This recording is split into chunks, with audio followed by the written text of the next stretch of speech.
अष्टम श्रेणी मोर प्रिय छात्र छात्री मानक मोर YouTube channel Odisha high school classes तरफ समस्त को स्वागत जनाऊँगी।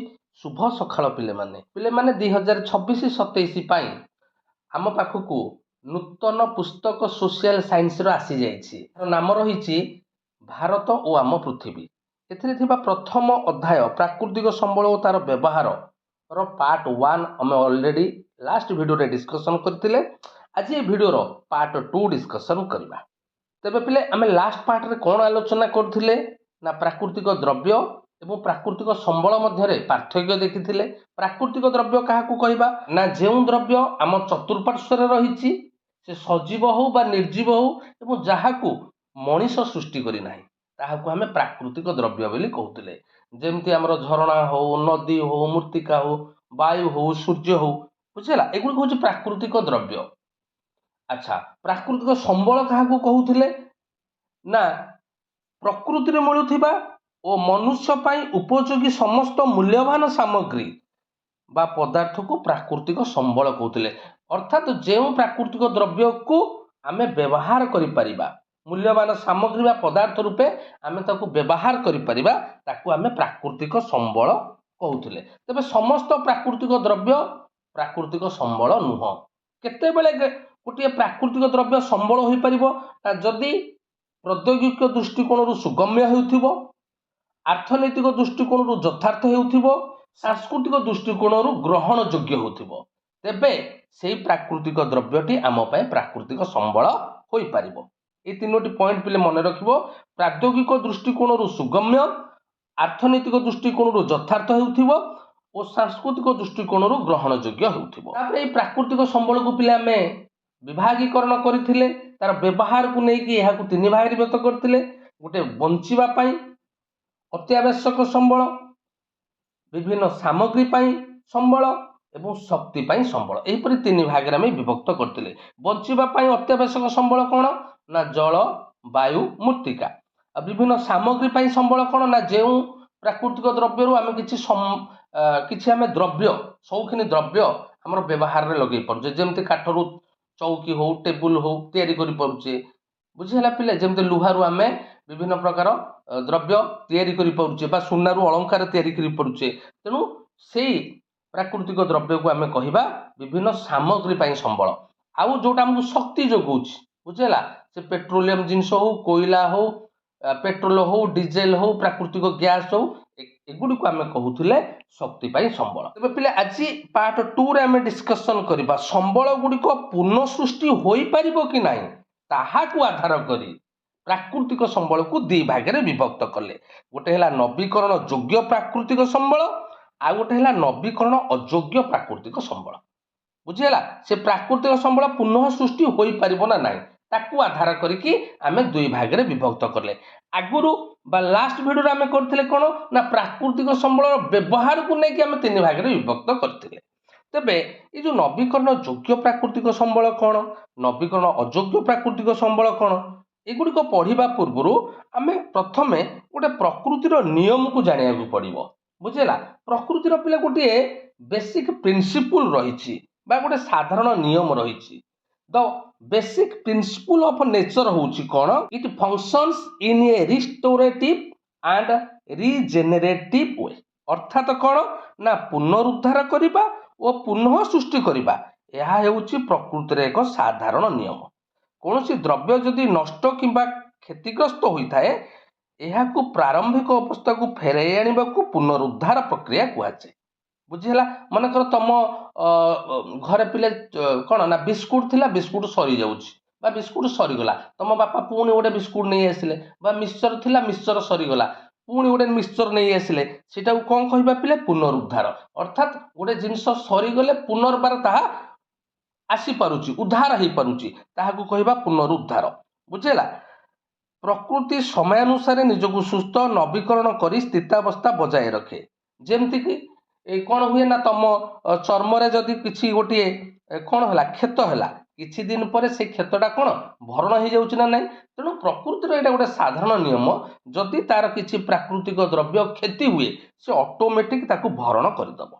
बुझेला तो ये गला कौन पिले पुनरुद्धार, जहाँ को इंग्लिश आम कहूचे रिस्टोरेटिव। बुझेगा से स्टोर से पुनर्बार स्टोर कर दउछि बुझेगा आ गोटे होछि आ गोटे हूँ रिजेनेरेटिव पिले माने कौन ना न्यू लाइफ माने नूतन भाव सृष्टि कर फॉर एग्जांपल पिले मानकर जंगल पूरा नष्ट हो गला बुझेगा पूरा जंगल नष्ट हो गला पूरा जंगल नष्ट होला परे से जंगल कौन ना तार जो जंगलर मृत्यु पर बा गछर मृत्यु पर तार शाखा प्रशाखा सब कौन ना भूमि रे पइला परे से भूमि आहुरी कौन है ना उत्कृष्ट है बुझेगा तार ह्यूमस उत्कृष्ट है बुझेगा से पुणी मंजी पड़ी नूतन जंगल सृष्टि हम बुझीगला ना नाई यह कहवा पुनः सृष्टि अर्थात नुआ जीवन सृष्टि कर प्रकृति तेणु प्रकृति गोटे साधारण नियम गोटे पुनरुद्धार आ गोटे पुनः सृष्टि ये दुटा पॉइंट भी मन रख बुझीगला the basic principle of nature it functions in ए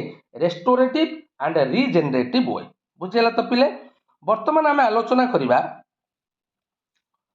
नवीकरण योग्य प्राकृतिक संबल क्या कहवा ना जो प्राकृतिक संबल को जिते व्यवहार कले सरीब ना अथवा सरीगले पुनरुद्धार और पुनः सृष्टि खूब कम समय मध्य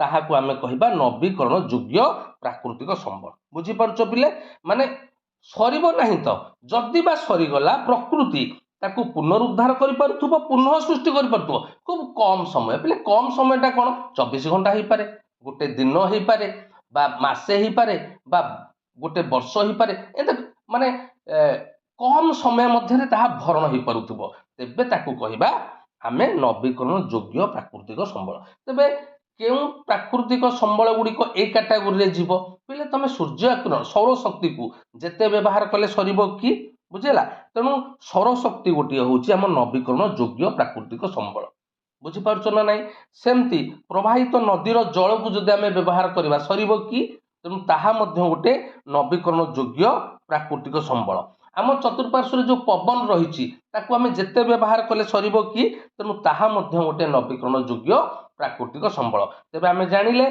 सौर शक्ति पवन शक्ति एवं प्रवाहित जल एवं जंगल रु आम काठ व्यवहार कर गोटे गोटे नवीकरण योग्य प्राकृतिक संबल बुझेगा मनकर पिले आमर कौन ना हिमालय रे बरफ जमा हो हिमालय रे बरफ जमा हो खरा दिने ताहा तरल कौन हो नदी सृष्टि हो बुझेगा पुनर्बार किछि दिन पर जेतेबेले पुणी शीत ऋतु आसूची पुणी प्रकृति हिमालय रे आहुरी बरफ को लदी दउछि बुझीपार ना से पुनरुद्धार करुच्ची बुझेगा यह हूँ प्रकृतिर गोटे नियम तेणु समस्ते पिले नवीकरण योग्य प्राकृतिक संबल बुझीपार तो आउ थे कहीदे जो प्राकृतिक संबल को जेते व्यवहार कले सरीब ना बा सरीगले अल्प दिन मध्य अल्प समय मध्य पुनरुद्धार पुनः सृष्टि हो पारुथिबो ताहाको नवीकरण योग्य प्राकृतिक संबल कहबा बुझेला तो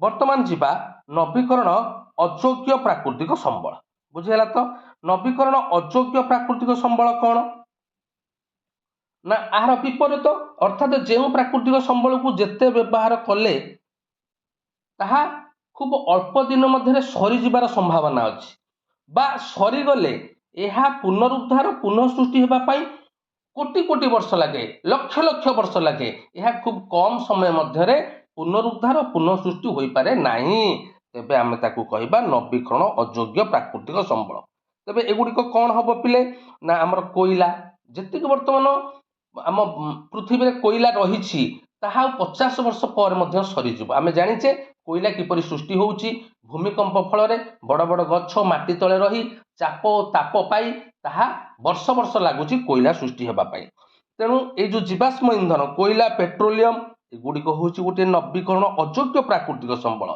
सेहीपरि आम जो रही कौन ना खनिज द्रव्य जोते कि लुहा तंबा सुना यही सबू अमूल्य खनिज संपद गुड़िक हूँ नवीकरण अयोग्य संबल जोटा कि तैयारी होगापाई वर्ष वर्ष समय लगे यह पुनरुद्धार और पुनः सृष्टि होगापाई कम समय लगे ना बुझेगा तो भारत में यथेष्ट परिमाण कोयला भंडार रही वर्धित जनसंख्यार शक्ति आवश्यकता पूर्ण पाई आमे कोयला को खनन करिथाउ तेबे भारत में गच्छित थिबा कोयला भंडार आउ मात्र 50 वर्ष पर ସରିଯିବ ବା 50 ବର୍ଷ ପର୍ଯ୍ୟନ୍ତ ରହିପାରେ ବୋଲି ଆକଳନ କରାଯାଇଛି। କ୍ରମାଗତ ଜନସଂଖ୍ୟା ବୃଦ୍ଧି ଓ ବିକାଶ କାର୍ଯ୍ୟ ତ୍ୱରାନ୍ୱିତ ହେବା ଯୋଗୁଁ ଦିନକୁ ଦିନ ବିଦ୍ୟୁତ୍ ଶକ୍ତିର ଚାହିଦା ବୃଦ୍ଧି ପାଇବାରେ ଲାଗିଛି। ଯେ ପର୍ଯ୍ୟନ୍ତ ଏହାର ସ୍ଥାୟୀ ବିକଳ୍ପ ବ୍ୟାପକ ଭାବରେ ଉପଲବ୍ଧ ହୋଇନାହିଁ ସେ ପର୍ଯ୍ୟନ୍ତ ଆମେ ଗଚ୍ଛିତ ଥିବା କୋଇଲାର ଯଥୋଚିତ ବ୍ୟବହାର କରିବାକୁ ହେବ। ବୁଝିଲା, ତେଣୁ ତାର ବିକଳ୍ପ ମାନେ କୋଇଲାକୁ ଆମେ ଯେଉଁ ଶକ୍ତି ରୂପେ ବ୍ୟବହାର କରୁଛେ, ତେଣୁ ଆମେ ବିକଳ୍ପ ଚିନ୍ତା କରିବା କେମିତି ପବନରୁ ଶକ୍ତି ପାଇପାରିବା, କେମିତି ସୌର ଶକ୍ତିରୁ ଶକ୍ତି ପାଇପାରିବା, ଯାହାଫଳରେ କି କୋଇଲାକୁ ଆମେ ଅଳ୍ପ ବ୍ୟବହାର କଲେ ତାହା ବହୁତ ଦିନ ଆମର ରହିପାରିବ, ବ୍ୟବହାର କରିପାରିବା, ଆମ ଭବିଷ୍ୟତ ପିଢ଼ିକୁ ମଧ୍ୟ ଏହି ମୂଲ୍ୟବାନ ଖଣିଜ ପଦାର୍ଥକୁ ଦେଇପାରିବା। ବୁଝିପାରିଲ ତ? ତେଣୁ ନବୀକରଣ ଅଯୋଗ୍ୟ ପ୍ରାକୃତିକ ସମ୍ବଳ ସମସ୍ତେ ବୁଝିପାରିଲ। ଆଉ ଥରେ କହିଦେଉଛି, ଯେଉଁ ପ୍ରାକୃତିକ ସମ୍ବଳକୁ ବ୍ୟବହାର କଲେ ସରିଯିବ ବା ଖୁବ୍ ଅଳ୍ପ ଦିନ ମଧ୍ୟରେ ସରିଯିବାର ସମ୍ଭାବନା ଅଛି ଏବଂ ଏହାକୁ ପୁନରୁଦ୍ଧାର ଓ ପୁନଃସୃଷ୍ଟି କରିବା ପାଇଁ ବହୁତ ସମୟ ଲାଗେ, ବର୍ଷ ବର୍ଷ ସମୟ ଲାଗେ, ତାହାକୁ ନବୀକରଣ ଅଯୋଗ୍ୟ ପ୍ରାକୃତିକ ସମ୍ବଳ କୁହାଯାଏ। ଏହି କାଟାଗୋରୀରେ ଗଲେ କ'ଣ କ'ଣ? କୋଇଲା, ପେଟ୍ରୋଲିୟମ ଏବଂ ଯେତେ ମୂଲ୍ୟବାନ ଖଣିଜ ପଦାର୍ଥ ରହିଛି। ସମସ୍ତେ ପିଲେ ବୁଝିପାରିଲେ? ତେବେ ପିଲେ ଆମର ଯେତେ ପ୍ରାକୃତିକ ସମ୍ବଳ ରହିଛି ଆମେ ମଣିଷ ବା ମାନବ ସମାଜ ତାକୁ ଠିକରେ ବ୍ୟବହାର କରିପାରୁନାହିଁ, ଯାହାଫଳରେ କି ତା ସଂଖ୍ୟା ଆଶାତୀତ କମିବାରେ ଲାଗିଛି। ବୁଝିଲା, ସେ ଗୋଟେ ଦେଇଛି ପିଲେ ମନେ ରଖ କ'ଣ ନା ସାଧାରଣତଃ ମାଛ ସଂଖ୍ୟାର ସୁରକ୍ଷା ପାଇଁ ପ୍ରଜନନ ଋତୁରେ ମାନେ ଯେତେବେଳେ ମାଛମାନେ ଛୁଆ ଜନ୍ମ କରିବେ ସେତେବେଳେ ଗୋଟେ ନିୟମ ଥିଲା କ'ଣ, ସେତେବେଳେ ମାଛମାନଙ୍କୁ ଧରାଯାଏ ନାହିଁ। ବୁଝିଲା, ଯାହାଫଳରେ କି ସେ ଅଧିକ ସଂଖ୍ୟକ ମାଛ ପ୍ରଜନନ କରିପାରିବେ। କିନ୍ତୁ ବର୍ତ୍ତମାନ ବାଣିଜ୍ୟିକ ଭିତ୍ତିରେ ମାଛ ଧରା ଯୋଗୁଁ ମତ୍ସ୍ୟ ସମ୍ପଦର ଅଧିକ ଶୋଷଣ ହେଲା। ଉଦାହରଣ ସ୍ୱରୂପ ଟୁନା ପ୍ରଜାତି ମାଛର ସଂଖ୍ୟା ଦ୍ରୁତ ହ୍ରାସ ଯୋଗୁଁ ଏହି ମାଛ ଧରିବା ଉପରେ ନିୟନ୍ତ୍ରଣ ଲାଗୁ ହେଲା। ତଥାପି ଛୋଟ ଛୋଟ ମାଛ ଓ ଚିଙ୍ଗୁଡ଼ିକୁ ଖାଦ୍ୟ ଭାବରେ ଗ୍ରହଣ କରି ସାମୁଦ୍ରିକ ପରିସଂସ୍ଥାକୁ ସନ୍ତୁଳିତ ରଖୁଥିବା ଏହି ପ୍ରଜାତିର ମାଛ ସଂଖ୍ୟା ହ୍ରାସ ପାଇବାରେ ଲାଗିଛି। ଟୁନା ପ୍ରଜାତିର ଗୋଟେ ମାଛ ଯାହାକି ମାନବମାନେ ଯେଉଁ ସମୟରେ ପ୍ରଜନନ କରିବା, ମାଛମାନେ ଯେଉଁ ସମୟରେ ପ୍ରଜନନ କରୁଛନ୍ତି ସେ ସମୟରେ ଆମର ନିୟମ ରହିଛି ଯେ ମାଛ ଧରିବା କାର୍ଯ୍ୟରୁ ନିବୃତ୍ତ ରହିବା କଥା। କିନ୍ତୁ ଆମେ ବ୍ୟବସାୟିକ ଦୃଷ୍ଟିକୋଣରୁ ଆମେ କ'ଣ କରୁଛେ ନା ମାଛ ଧରିବାରୁ ନିବୃତ୍ତ ରହୁନେ, ଫଳରେ ଅନେକ ଗୁଡ଼ିଏ ପ୍ରଜାତିର ମାଛ ଧୀରେ ଧୀରେ ଧ୍ୱଂସ ହୋଇଗଲେଣି, ନଷ୍ଟ ହୋଇଗଲେଣି। ଗୋଟେ ଉଦାହରଣ ଦେଇଛି ଟୁନା ମାଛ। ବୁଝିଲା ତ?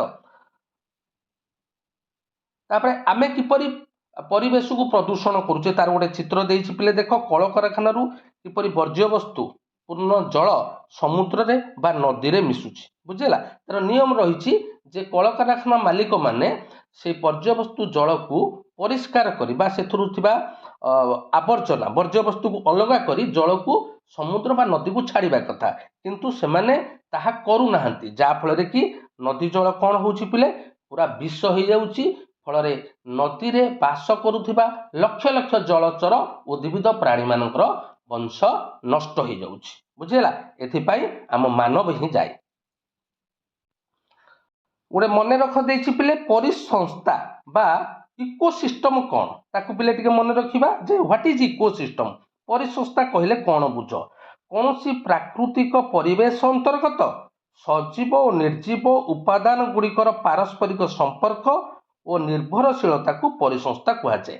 ପିଲେ ଆମେ ଯେଉଁ ପ୍ରାକୃତିକ ପରିବେଶରେ ରହୁଛେ ସଜୀବ ନିର୍ଜୀବ ମାନଙ୍କ ମଧ୍ୟରେ ଗୋଟିଏ ପ୍ରାକୃତିକ କ'ଣ ରହିଛି ନା ସମ୍ପର୍କ ରହିଛି, ପାରସ୍ପରିକ ସମ୍ପର୍କ ରହିଛି ଏବଂ ନିର୍ଭରଶୀଳତା।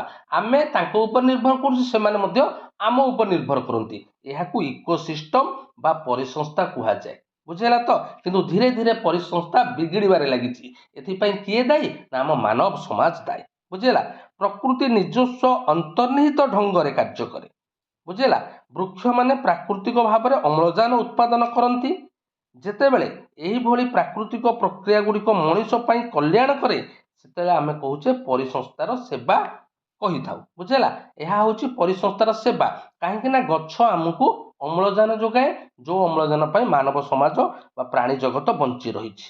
ଆମେ ଏହାକୁ ଏପରି ଭାବରେ ମଧ୍ୟ ଭାବିପାରିବା, କିପରି ନା ଜଙ୍ଗଲ ପ୍ରାକୃତିକ ଭାବରେ ଜଳକୁ ସ୍ୱଚ୍ଛ କରେ, ମୃତ୍ତିକା କ୍ଷୟ କରେ ଏବଂ ପ୍ରାଣୀମାନଙ୍କୁ ବାସସ୍ଥାନ ଯୋଗାଇ ଦିଏ। କିଏ ନା ଜଙ୍ଗଲ ବା ଉଦ୍ଭିଦ। ବୁଝିହେଲା, ଆମେ ଏହାକୁ ପରିସଂସ୍ଥାର କାର୍ଯ୍ୟ କହୁ। ବୁଝିହେଲା, ଯେତେବେଳେ ଆମେ ସେଇ ଜଙ୍ଗଲ ଯୋଗୁଁ ସ୍ୱଚ୍ଛ ଜଳ ଉର୍ବର ଚାଷ ଜମି ଓ ପରାଗୀକୃତ ଫସଲକୁ ଉପକୃତ ହେଉ ସେତେବେଳେ ଆମେ ପ୍ରକୃତିରୁ ପରିସଂସ୍ଥାର ସେବା ପାଇଥାଉ। ବୁଝିପାରୁଛ ନା ନାହିଁ? ତେଣୁ ଜଙ୍ଗଲ ଯୋଗୁଁ କ'ଣ ହେଉଛି? ବର୍ଷା ହେଉଛି। ବୁଝିଲା? ଜଙ୍ଗଲ ଯୋଗୁଁ ମୃତ୍ତିକା ସଂରକ୍ଷଣ ହେଉଛି। ଜଙ୍ଗଲ ମୃତ୍ତିକା ସଂରକ୍ଷଣ ହେବାରୁ ଆମେ ଖାଦ୍ୟ ଉତ୍ପାଦନ କରିପାରୁଛେ। ଏହା କାହା ପାଇଁ ସମ୍ଭବ? ନା ପରିସଂସ୍ଥା ପାଇଁ ସମ୍ଭବ। ତେଣୁ ଏହାକୁ ଆମେ ପରିସଂସ୍ଥାର ସେବା କହୁଛେ। ବୁଝିଲା? ଗୋଟିଏ ପରିପକ୍ୱ ବୃକ୍ଷ ଦୈନିକ ପ୍ରାୟ 275 ଲିଟର ଅମ୍ଳଜାନ ଉତ୍ପାଦନ କରେ। ବୁଝିହେଲା ତ ପିଲେ? ଜଣେ ମନୁଷ୍ୟ ପାଇଁ ଦୈନିକ କେତେ ଅମ୍ଳଜାନ ଦରକାର? 150 ଲିଟର ଅମ୍ଳଜାନ ଆବଶ୍ୟକ। এটা ଟିକେ ମନେ ରଖିବ ପିଲେ। ଗୋଟିଏ ପରିପକ୍ୱ ବୃକ୍ଷ, ବୁଝିହେଲା, ଅର୍ଥାତ୍ ଗୋଟେ ଯୁବକ ବୃକ୍ଷ ଦୈନିକ 275 ଲିଟର ଅମ୍ଳଜାନ ଦେଇଥାଏ। କିନ୍ତୁ ଗୋଟେ ମଣିଷ ପାଇଁ ଦୈନିକ କେତେ ଅମ୍ଳଜାନ ଦରକାର? 350 ଲିଟର ଅମ୍ଳଜାନ ଦରକାର। କିନ୍ତୁ ଆମେ ତ ପ୍ରତିଦିନ ଗଛକୁ କାଟି ଦଉଛେ, ଘର କରୁଛେ, କଳକାରଖାନା କରୁଛେ, ରାସ୍ତା କରୁଛେ, ଫଳରେ ଦିନକୁ ଦିନ ଅମ୍ଳଜାନର ପରିମାଣ କମିବାରେ ଲାଗିଛି। ବୁଝିହେଲା ପିଲେ? ବର୍ତ୍ତମାନ ଆଲୋଚନା କରିବା ପ୍ରାକୃତିକ ସମ୍ବଳ ଗୁଡ଼ିକର ବଣ୍ଟନ ଓ ଏହାର ପ୍ରଭାବ। ତେବେ ଆମ ଭାରତରେ ବା ପୃଥିବୀରେ ହଉ ଯେଉଁ ପ୍ରାକୃତିକ ସମ୍ବଳ ରହିଛି ସେ ଠିକ୍ ଭାବରେ ଆବଣ୍ଟନ ହୋଇଛି କି? ସବୁ ଜାଗାରେ ସମାନ ପ୍ରକାରର ପ୍ରାକୃତିକ ସମ୍ବଳ ରହିଛି କି? ଏହାର ଉତ୍ତର ଆସିବ ନା। ବୁଝିହେଲା ତ? ତେବେ ଦେଖ, ପ୍ରାକୃତିକ ସମ୍ବଳ ଗୁଡ଼ିକ ପୃଥିବୀର ବିଭିନ୍ନ ପ୍ରାନ୍ତରରେ କିମ୍ବା କୌଣସି ଦେଶ ଭିତରେ ସମାନ ଭାବରେ ବଣ୍ଟନ ହୋଇନାହିଁ। ଏହି ଅସମାନ ବଣ୍ଟନ ମାନବ ବସତି, ବାଣିଜ୍ୟର ପ୍ରକାରଭେଦ, ଆନ୍ତର୍ଜାତିକ ସମ୍ପର୍କ ଓ ସଂଘର୍ଷକୁ ରୂପ ଦେଇଥାଏ। ଏହି ପ୍ରାକୃତିକ ସମ୍ବଳ ଉପରେ ଅଧିକାର ସାବ୍ୟସ୍ତ କରିବା ପାଇଁ ଅତୀତରେ ଅନେକ ଯୁଦ୍ଧ ହୋଇଛି, ଏବେ ମଧ୍ୟ ଅନେକ ଯୁଦ୍ଧ ଜାରି ରହିଛି ପିଲେ। ତେଣୁ ଏ ପ୍ରାକୃତିକ ସମ୍ବଳ ଯେମିତି ଆମେ କହୁଛେ ଇରାନରେ ତୈଳ ଭଣ୍ଡାର ରହିଛି, ଆମେରିକାରେ ନାହିଁ କି ଆମ ଭାରତରେ ସେତେ ନାହିଁ। ବୁଝିଲା? ତେଣୁ ବର୍ତ୍ତମାନ ଇରାନ ଉପରେ କାହାର ଲୋଲୁପ ଦୃଷ୍ଟି ପଡ଼ିଛି? ଆମେରିକାର। ତେଣୁ ଆମେରିକା ଇରାନକୁ ବର୍ତ୍ତମାନ ଯୁଦ୍ଧ ଚାଲିଛି, ଯାହାକୁ ଆମେ ତୃତୀୟ ବିଶ୍ୱଯୁଦ୍ଧର ଆଖ୍ୟା ମଧ୍ୟ ଦଉଛେ। ତେଣୁ ଏଇ ଯୁଦ୍ଧଟା କାହିଁକି ହେଲା? ନା ପ୍ରାକୃତିକ ସମ୍ବଳ ପାଇବା ପାଇଁ। ତେଣୁ এই ପ୍ରାକୃତିକ ସମ୍ବଳକୁ ପାଇବା ପାଇଁ ଅତୀତରେ ଯୁଦ୍ଧ ହୋଇଥିଲା, ଏବେ ବି ଯୁଦ୍ଧ ଚାଲିଛି। ବୁଝିଲା? ଆନ୍ତର୍ଜାତିକ ସମ୍ପର୍କରେ ମଧ୍ୟ ବାଧା ସୃଷ୍ଟି ହେଉଛି। ଦେଶ ଦେଶ, ରାଜ୍ୟ ରାଜ୍ୟ ମଧ୍ୟରେ ଏହାକୁ ନେଇକି ମଧ୍ୟ ଏ ପ୍ରାକୃତିକ ସମ୍ବଳକୁ ନେଇକି କଳହ ସୃଷ୍ଟି ହେଉଛି। ବୁଝିଲା? କାରଣ ଏ ପ୍ରାକୃତିକ ସମ୍ବଳ ଯଦି ସବୁ ଜାଗାରେ ସମାନ ଭାବରେ ଆବଣ୍ଟନ ହେଇଥାନ୍ତା ତେବେ ଏ କଳହ ସୃଷ୍ଟି ହେଇନଥାନ୍ତା। ବୁଝିଲା? କିନ୍ତୁ ବର୍ତ୍ତମାନ ଘଟଣା ହେଉଛି ପ୍ରାକୃତିକ ସମ୍ବଳ ଅସମାନ ବଣ୍ଟନ, ମାନେ ସବୁଠାରେ ସମାନ ଭାବରେ ନାହିଁ। ବୁଝିଲା? ତମର ଗୋଟେ ମାନଚିତ୍ର ଦେଇଛି, ଆମ ଭାରତର ମାନଚିତ୍ର। ଏ ଭାରତର ମାନଚିତ୍ରର ଦକ୍ଷିଣ ଭାଗରେ ଦେଖ, ଦକ୍ଷିଣ ଭାଗରେ କେଉଁ କେଉଁ ଜାଗାରେ ଆମର ପ୍ରାକୃତିକ ସମ୍ବଳ ରହିଛି, କିନ୍ତୁ ଉତ୍ତର ଭାରତରେ ଲକ୍ଷ୍ୟ କର କୌଣସି ଜାଗାରେ ପ୍ରାକୃତିକ ସମ୍ବଳ ନାହିଁ। କିନ୍ତୁ ଦକ୍ଷିଣ ଭାରତର ପ୍ରାୟ ଗୋଆ ହଉ, ଚିତ୍ରକୂଟ ହଉ, ବୁଝିଲା, ଏବଂ କୋରାପୁଟ ହଉ, ତାଳଚେର ହଉ, ଏଇ ଜାଗା ମାନଙ୍କରେ ଦେଖ ଆମର ଭରପୁର ପ୍ରାକୃତିକ ସମ୍ବଳ ରହିଛି, କିନ୍ତୁ ଉତ୍ତର ଭାରତରେ ନାହିଁ। ବୁଝିଲା? ପ୍ରାକୃତିକ ସମ୍ବଳ ମିଳୁଥିବା ସ୍ଥାନରେ ସ୍ଥାପିତ ଶିଳ୍ପାନୁଷ୍ଠାନ ଗୁଡ଼ିକ ସ୍ଥାନୀୟ ଲୋକଙ୍କ ପାଇଁ ନିଯୁକ୍ତିର ସୁଯୋଗ ସୃଷ୍ଟି କରେ। ଏଗୁଡ଼ିକ ଚତୁଃପାର୍ଶ୍ୱରେ ସହର ଗଢ଼ି ଉଠିଥାଏ, ଯାହାକି ଅନ୍ୟମାନଙ୍କ ପାଇଁ ଆର୍ଥିକ ସୁଯୋଗ ସୃଷ୍ଟି କରେ। ପିଲାମାନେ ଯେଉଁଠାରେ ପ୍ରାକୃତିକ ସମ୍ବଳ ରହିଛି ସେଠାରେ ନିଶ୍ଚିନ୍ତ କଳକାରଖାନା ଗଢ଼ି ଉଠିବ। ଆଚ୍ଛା, କଳକାରଖାନା ଗଢ଼ି ଉଠିଲା ମାନେ କ'ଣ ହେବ ପିଲେ? ନା ଚତୁଃପାର୍ଶ୍ୱରେ ସହର ସୃଷ୍ଟି ହେବ, ସେଠାରେ ଅଧିକ ଲୋକ ବସବାସ କରିବେ। ବୁଝିଲା? ସ୍ୱଳ୍ପକାଳୀନ ହେଉ ବା ଦୀର୍ଘକାଳୀନ ହେଉ ଉନ୍ନତ ଜୀବନଶୈଳୀ ଖର୍ଚ୍ଚ ବହୁଳ ହୋଇଥାଏ। ସେଠାରେ ଲୋକମାନେ ନିଶ୍ଚିନ୍ତ ଭଲ ରୋଜଗାର କରିବେ, ସେ ଅଞ୍ଚଳ ନିଶ୍ଚିନ୍ତ ଡେଭଲପମେଣ୍ଟ ହେବ। ବୁଝିଲା? ଏହିପରି ବିକାଶ ନିମନ୍ତେ ପୃଥିବୀର ସମ୍ବଳ ସମୃଦ୍ଧ ଅଞ୍ଚଳରୁ ମଧ୍ୟ ଲୋକମାନେ ବିସ୍ଥାପିତ ହେବାର ଅନେକ ଉଦାହରଣ ରହିଛି। ହେଲେ ବିସ୍ଥାପିତ ହେବାର ଉଦାହରଣ କ'ଣ? ମନେକର ଗୋଟେ ଜାଗାରେ ଆମର କିଛି ପ୍ରାକୃତିକ ସମ୍ବଳ ସନ୍ଧାନ କରାଗଲା, ତେବେ ସେଠାରେ ଯେଉଁ ଜନବସତି ଅଛି ସେ ଜନବସତିକୁ ହଟେଇବାକୁ ପଡ଼ିବ। କାରଣ ଯଦି ସେ ଜନବସତିକୁ ନ ହଟେଇବା ସେଠାରୁ ପ୍ରାକୃତିକ ସମ୍ବଳକୁ କେମିତି ଆମେ ଉଦ୍ଧାର କରିବା? ତେଣୁକରି ବହୁତ ଉଦାହରଣ ରହିଛି ପିଲେ, ବହୁତ ଏମିତି ପ୍ରାକୃତିକ ସମ୍ବଳ ସନ୍ଧାନ ମିଳିଲା ପରେ ଅନେକ ଲୋକଙ୍କୁ ମଧ୍ୟ ବିସ୍ଥାପନ କରାଯାଇଛି। ବୁଝିଲା? ଏ ବିସ୍ଥାପନ କଲାବେଳେ ମଧ୍ୟ ବହୁତ ସମସ୍ୟା ସୃଷ୍ଟି ହୁଏ, କାରଣ ଲୋକମାନେ ରାଜି ହୁଅନ୍ତି ନାହିଁ ସେ ଜାଗା ଛାଡ଼ିକି ଯିବା ପାଇଁ। ତେଣୁ ସରକାର ବହୁତ ସମସ୍ୟା ସୃଷ୍ଟି ହୁଏ ସରକାରଙ୍କ ଉପରେ। ସେ ବିଭିନ୍ନ ପ୍ରକାର ପ୍ରଲୋଭନ ଦେଖାଇ ଲୋକମାନଙ୍କୁ ସୁବିଧା ସୁଯୋଗ ଦେଇ ସେ ଅଞ୍ଚଳକୁ ଖାଲି କରନ୍ତି ଏବଂ ପ୍ରାକୃତିକ ସମ୍ବଳକୁ ଉଦ୍ଧାର କରନ୍ତି। କେତେକ କ୍ଷେତ୍ରରେ ବିସ୍ଥାପିତ ମାନଙ୍କର ପବିତ୍ର ବାସଭୂମି ସଙ୍କଟାପୂର୍ଣ୍ଣ ଅବସ୍ଥାରେ ରହିଛି। एथिपाई अनेक द्वंद्व सृष्टि होछि, कलह सृष्टि होछि। लोक माने एकजुट होई सरकार विरुद्ध रे लड़ाई करती, आमे जगह छाड़बुनु, किंतु सरकार चाहती लोक गले एठु आमे प्राकृतिक संबल को कौन करबा ना उद्धार करबा। किंतु शिल्पायन तथा मानव ज्ञान दक्षतार समन्वय जोगु अति उच्च मानर उत्पाद मान सृष्टि होछि। बुझला, एठी गोटे देइछि पिले कुज स्टील भली उच्च मानर इस्पात यार एक उदाहरण। बुझला, किंतु शिल्पायन निहाती दरकार। तेणु सरकार सबु जगह शिल्पायन कले ही देशर उन्नति हम, देशर अर्थनैतिक विकास हेब। तेणु उच्च मानर उत्पाद मान सृष्टि हम। से गोटे स्टील ना देइछि पिले मन रख, उज स्टील। बुझला, तार गोटे प्रकृत उदाहरण।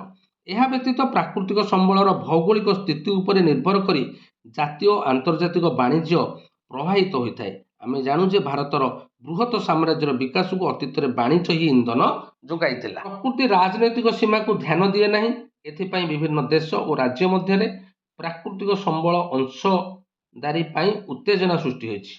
गोटे उदाहरण देछि पहले कर्णाटक, तमिलनाडु, केरल, पुदुचेरी गोटे कावेरी नदी आमर रही। ये कावेरी नदी जल ये चारोटी राज्य को प्रभावित होछि। कर्णाटक, तमिलनाडु, केरल, पुदुचेरी बोले जल तो निहाती आवश्यक कृषि पाई, इलेक्ट्रिसिटी पाई, किंतु जदि कौन गोटे राज्य बंध पकईदेला, बुझेगा, तेणु बंध पकईदेला पर अन्य राज्य को जल जीव ना, फल ए राज्य राज्य मध्य कलह सृष्टि हम। बुझेगा, तेणु ए कावेरी नदी को नहीं कर्णाटक, तमिलनाडु, केरल, पुदुचेरी मध्य कौन माने कलह सृष्टि होता, जहाँफल कि आमर जातीय स्तर में यही राज्य मान मध्य आलोचना दक्षतापूर्ण परिचालना द्वारा शांति बजाय रखापी न्याय संगत बंटनर आवश्यकता रही। यह निश्चिंत जे पड़ोशी देश मान मध्य एहीपरि चुक्तिनाम पहुँचवा एत सहज साध्य व्यापार नुह। बुझेगा, आम देश कथा बोली ये चारोटी राज्यर मंत्री मानक बसाई आपस समाधान करा जाई पारिछि, किंतु देश देश मध्य यही चुक्तिनामा पहुँचवा एत सहज कथा नुह। बुझेगा, तेणु मोट उपर कहवाक गले ये प्राकृतिक संबल को लेकिन राज्य राज्य देश देश मध्य कलह सृष्टि होछि, कारण समस्ते प्राकृतिक संबल को उपभोग करने को चाहते, उक्त राज्य बा देशर उन्नति करने को चाहते। बुझेगा तो पिले, ये गोटे चित्र देछि देख कावेरी नदी। बुझेगा, ये कावेरी नदी जल को आमर ये चारोटी राज्यर लोक व्यवहार करुछंती, किंतु जदि कौन गोटे राज्य बंध पकईदेला फल अन्य राज्य को जल सफिशिएंट जल प्रवाहित हेब नहीं, से माने कौन हेबे ना यह द्वारा क्षतिग्रस्त हेबे। बुझीगला पिले, तापर पिले डिस्कशन करबा प्राकृतिक संबलर विलक्षण, द नेचुरल रिसोर्स कॉस्ट। तबे प्राकृतिक संबलर विलक्षण कौन पिले ना प्राकृतिक संबलर प्राचुर्य अर्थनैतिक समृद्धि को सुनिश्चित करि न थाए।